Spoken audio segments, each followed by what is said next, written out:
Labas vakaras, jūsų dėmesio gyvenimo būdo žurnalas ir jo istorijos. Dėkojame, kad renkatės mus ir šį kartą ketiname jūs kviesti keliauti į Prancūziją, kur gyvenimas apipinamas legendomis, o istorija jas tik patvirtina. Be to, jūsų laukia netikėtas požiūris į moteriškas nesėkmes. Taigi likite su mumis ir netrukus laidoje matysite.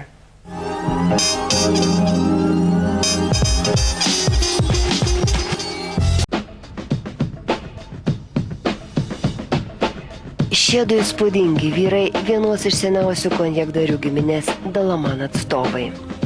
17 amžius šeimos verslo pradžia, 19 jo suklestėjimas.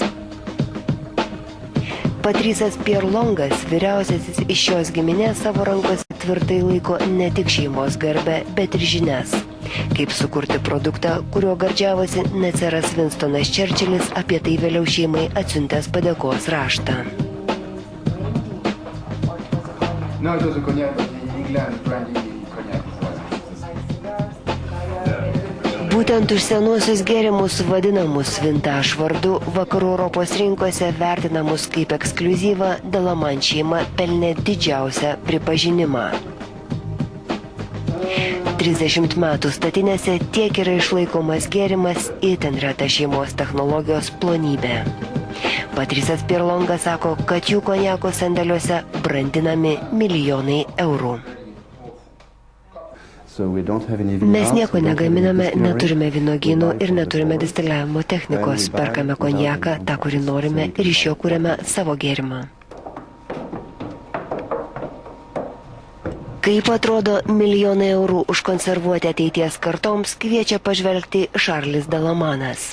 Einame išskirtinio rūsio link.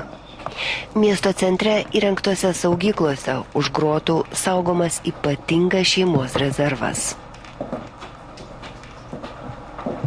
Neįtikėtina, tačiau už geležies svirbų ribos patekti negali niekas.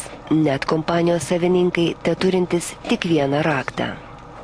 Kad būtų atverti šie vartai, būtiniausiai privalo dalyvauti jau minėto konjako kontrolės biuro inspektorius turintis antrąjį vartų raktą.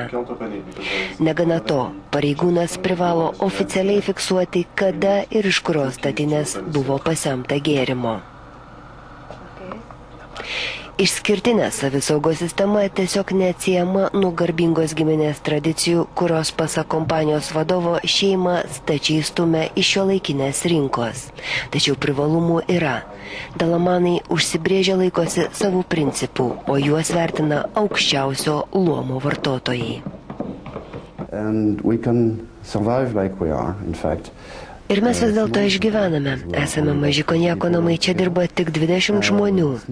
Tačiau išsilaikome tarp didžiulių kompanijų. Dauguma konjako namų jau seniai perėmė didžiulės finansinės grupuotės, nuo mes likome, mat mes esame gerokai specializuoti.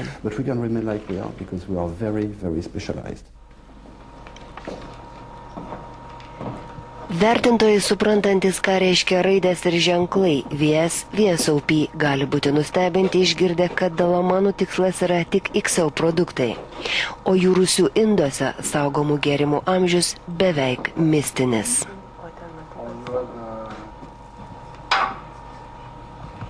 1847 metų gėrimų stiklo indas laikomas pintinėje. Jų niekas niekada neatvers, gėrimo neragaus. Pasak Delamanų, angelai jau seniai pasiėmė savo dalį ir žmonėms teliko tik gražūs istorijos prisiminimai.